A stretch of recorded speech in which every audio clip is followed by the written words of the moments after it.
Buonasera, buonasera a tutti, benvenuti a questa nuova puntata di Effetto Sera Talk Show su social. Abbiamo ospite accanto a me, non ha bisogno di presentazioni, Marco Bazzoni. Io ho messo attore e conduttore, ma in questo caso in veste di scrittore. Ciao Marco, Certo, grazie di essere certo, presente. hai invece fatto bene a presentarmi perché magari con gli occhiali non mi si riconosce come Clark Kent che se mette gli occhiali poi è un'altra persona, però essendo adesso autore, scrittore, gli occhiali sono d'obbligo, capito? Fa E più potremmo mettere cantante, cabarettista, sex showman, symbol, c'è di sexy, tutto. certo. Però ci vogliono due schermi per scrivere tutto.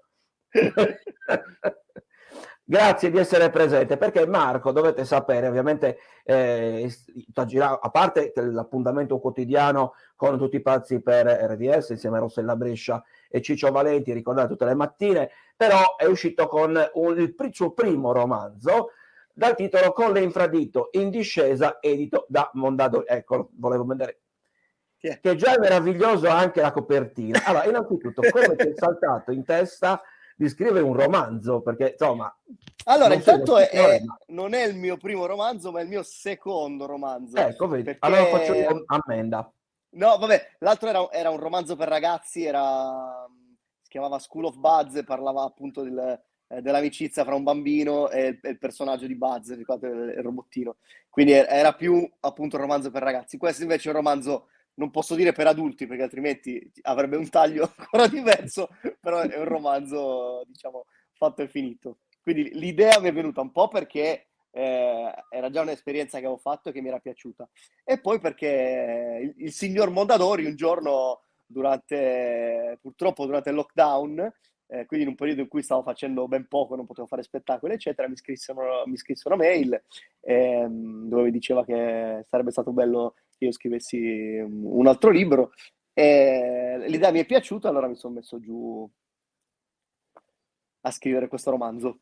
Ma il titolo, a me incuriosisce il titolo con la fotografia, ovviamente con l'immagine delle infradito, di cui una completamente rota, e quando si rompe l'infradito davanti, non so come si dica Sì. in gergo italiano, ma di fatto l'allucione tende a essere Beh, grattugiato, allora, no? no, più che grattugiato, la sensazione di andare con le infradito in discesa è quella del pericolo imminente di perdere un alluce. Eh. Questo, quindi grande insicurezza nel procedere. La motivazione del titolo non la posso dire perché altrimenti svelerei Sveleremo alcune cose ovviamente. che ci sono nel romanzo. Il romanzo è un romanzo che parla... il protagonista di questo romanzo sono io, ma la storia è completamente inventata. È una storia d'amore, giallo e risate, tutto mescolato insieme. E molti personaggi e molti aneddoti che ci sono nel libro invece sono realmente accaduti e personaggi veri. Per esempio, nel libro ci sono anche, tu poco fa dicevi Rossella e Ciccio, nel libro ci sono anche loro, per esempio. Ecco, infatti, perché diciamo, ci sono alcuni elementi che fanno pensare come una specie di caccia al tesoro. All'interno del romanzo ci sono aspetti veri e meno veri di te, della tua vita. Spetta al lettore capire, c'è anche scritto, quelli che sono gli Certo. elementi secondo noi veri. A me è capitato di leggerlo, quindi ovviamente te lo dico, ti faccio i complimenti. Alcune cose mi sono sembrate vere, altre Sì. forse talmente paradossali da sembrare E vere, sono proprio, però, son proprio quelle vere, probabilmente, quelle che sembrano troppo assurde. però mi ha colpito soprattutto il legame che c'è, diciamo così, ovviamente con personaggi pubblici, quindi colleghi di lavoro e famiglia, perché tu li chiami anche come se fosse una tua piccola famiglia, proprio con Rossella e Ciccio nel romanzo, dove vi raccontate, dove magari Ciccio è più sarcastico, Rossella è un pochettino più, tra virgolette, materna. Sì, sì, sì. Beh, perché la storia è ambientata a Roma, dove abito adesso, e parte della storia è ambientata proprio nella radio. Quindi ci sono dei capitoli dove parliamo di questa fantomatica Margherita, Margherita. che, che, in sostanza, che in sostanza è lei la protagonista del libro, che non c'è quasi mai. E durante tutto il libro come se fosse un giallo, la gente doveva cercare di capire che cosa è successo veramente. C'è un incipit dove, insomma, dove Non posso dire, in realtà va No, letto, non assolutamente, posso entrare assolutamente. troppo nel particolare. Però nell'incipit, non del Sì. libro, ma all'inizio del libro, mi ha colpito anche la prefazione di tua sorella Vitti. Sì. Ecco, di quello possiamo parlarne, anche su Sì, sì, quello. sì. La prefazione di mia sorella perché mia sorella è una grande appassionata di lettura ed è una che scrive tanto, anche magari sui social, scrive dei post molto divertenti, eccetera. Quindi quando ho pensato alla prefazione a qualcuno che potesse conoscermi bene, qualcuno che sapesse comunque scrivere, e poi fra l'altro il sogno di mia sorella era scrivere un libro, allora l'ho chiamata, credo che per dire di sì ci abbia messo dai 13 ai 14 centesimi di secondo. E dopo che le ho detto così, dopo forse un'ora mi aveva già mandato la prefazione scritta. Cioè, c'era già pronta, tipo Usain Bolt della risposta. Sì, sì, sì, ha scritto subito di getto. Insomma, c'è questa prefazione. Tra l'altro lei dice, mi raccomando, se comprate il libro poi sui social commentate che la prefazione è la parte più bella, per darle una soddisfazione. Dopo l'intervista che vedranno, magari non mancheranno di disturbare tua sorella e scrivere complimenti per la prefazione. Quanto c'è di tuo, no, a parte, vabbè, il libro abbiamo detto che è un romanzo, ok, Sì. però diciamo così, nell'inventare una storia, fare il giusto mix come un cannavacciuolo della scrittura, cioè dosare mettere le giuste dosi fra parte inventata e parte personale.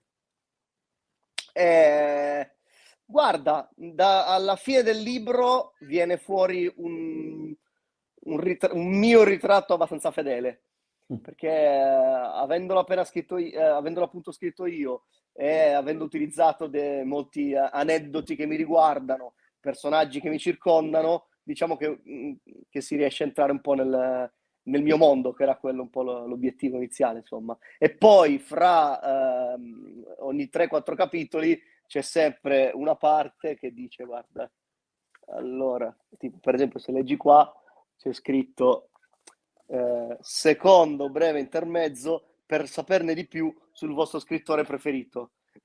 Quindi ci sono degli intermezzi che col libro c'entrano e non c'entrano, però disegnano bene chi sono, insomma. Ecco, spostando un pochettino l'attenzione sul discorso scrittura, ma più in generale come uomo di spettacolo, Marco, tu sei l'esempio lampante, uno dei pochi esempi, ma comunque sicuramente di eccellenza e di valore, che è dovuto andare via dalla Sardegna per poter emergere, far vedere e far notare e apprezzare quelle che sono le proprie qualità. Ti è costato molto il sacrificio, perché noi lo sappiamo quanto siamo legati alla nostra terra. Quello naturalmente sì, però siamo anche nel 2021, quindi quando sono partito era il 2003, credo. Insomma, la famosa continuità territoriale c'è abbastanza, nel senso Mm. appena uno può scappare, non è come prima che magari andavi via e ciao, poi magari tornavi dopo 10 anni perché eri andato a fare chissà che in continente, in Germania, in Inghilterra. Comunque appena posso io scappo sempre per tornare a Sassari durante tutte le festività comandate, a volte anche spesso per un weekend, perché il legame con la Sardegna c'è sempre molto forte e poi anche perché spesso negli anni ho lavorato anche molto in Sardegna, facendo tantissimi spettacoli anche in Sardegna. Senti, la scrittura è sempre stato il tuo cavallo di battaglia, né? Perché comunque anche i testi come Cabaret, come personaggi, come dall'inizio da Baz 2.0 ad oggi, te li scrivi tu poi fondamentalmente i testi, no? Quindi alla Allora, fine, sì, sì, prego, dimmi, prego. dimmi. No, volevo sapere ovviamente anche sulla scrittura, quanto tempo ci metti per dare vita ai testi e anche il romanzo ovviamente, perché comunque un romanzo non si scrive dall'oggi al domani, insomma. Allora, di tutte le cose che si fanno nel mondo dello spettacolo, che comunque faccio io, quindi fare spettacoli, cantare, andare alla radio, eccetera, la scrittura, senza ombra di dubbi, è la cosa più faticosa in assoluto. Perché, intanto perché spesso si tratta di scrittura comica, e la scrittura comica è la cosa più difficile. C'è un vecchio aneddoto di Alberto Sordi che parlava con uno sceneggiatore mentre scriveva e gli diceva: che stai a fa? Niente, sta a scrivere una cosa. Comica o drammatica? No, drammatica. allora te stai a riposare. Questo per Ah, capire ecco. quanta fatica c'è dietro lo scrivere comico. Grazie a Dio ho anche dei collaboratori per quanto riguarda la musica, per quanto riguarda la scrittura, che spesso mi danno una mano, perché soprattutto nei periodi in cui c'è magari tanto da produrre, perché magari nel frattempo stai scrivendo lo spettacolo teatrale, poi magari scrivendo una canzone, poi magari adesso c'era il libro, quindi scrivere tanto serve spesso qualcuno anche solo con cui parlare di ciò che stai scrivendo, che ti aiuta Certo. un po' nel processo creativo.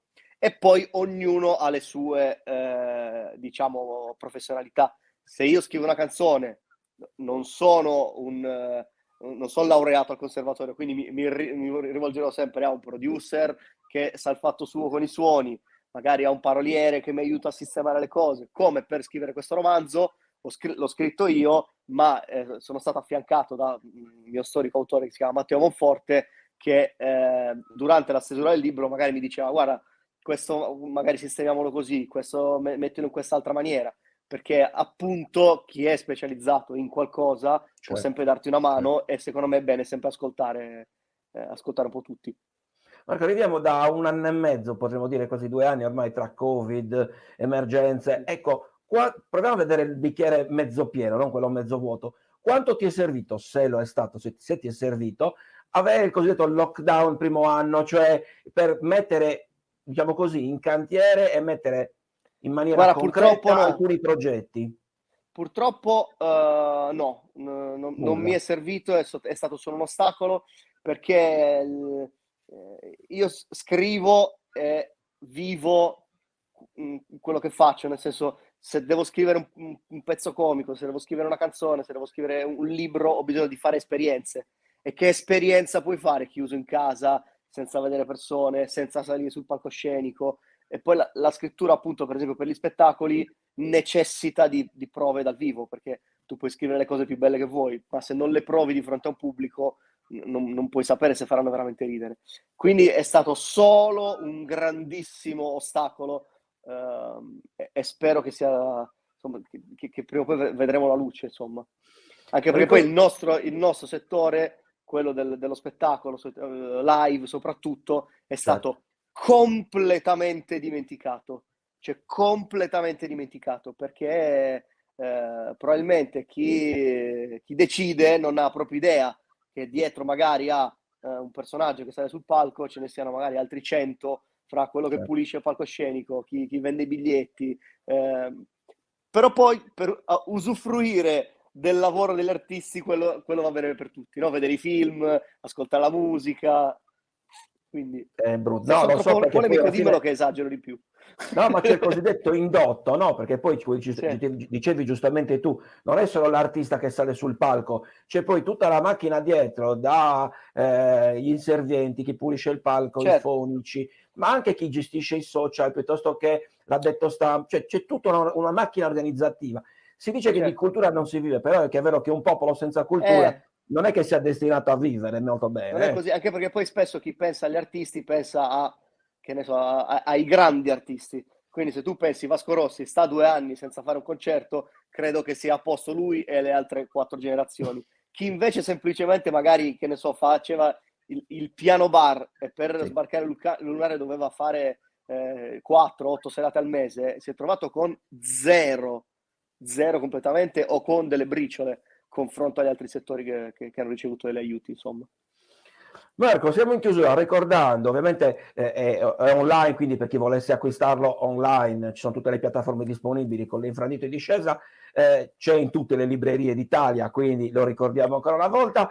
C'è anche Marco, bel ragazzo, guarda che bel ragazzo che c'è dietro. però hai i capelli più corti, vedi? Guarda i capelli più Senza chiaro. li sto facendo crescere, li sto facendo ricrescere, perché a gennaio sono in scena con, finalmente torno in scena con un musical fantastico che è Sette spose per sette fratelli, con la direzione musicale di Beppe Vessicchio, e sarò io il protagonista con Diana del Bufalo.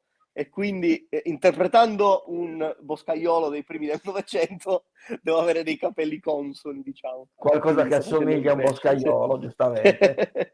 sicuramente girerai tutta l'Italia con la speranza e l'auspicio di vederti presto anche, speriamo, anche da queste in parti. Sardegna, certo. Marco, in chiusura, io faccio la domanda sempre a tutti gli ospiti. Il Sì. tuo cassetto è sempre stato pieno di sogni, di progetti, ma qual è il sogno nel cassetto? È molto marzulliana come domanda. Qual è il sogno nel cassetto di Baz? Guarda, nell'immediato era tornare a teatro con i teatri pieni, quindi spero che nell'immediato si realizzi. Ma ipotizzo un terzo libro oppure un film da questo libro. Ma sarebbe fighi, questa è una bella idea. Se hai un Ecco. amico produttore, Sì, certo che è ce l'ho. È già pronto. So Certo anche chi che potrebbe ce essere il protagonista. E tu, l'hai scritto tu chi deve essere il protagonista. No, l'amico produttore ce l'ho, quello nel caso in privato tranquillamente, però è un'idea. Molto bene.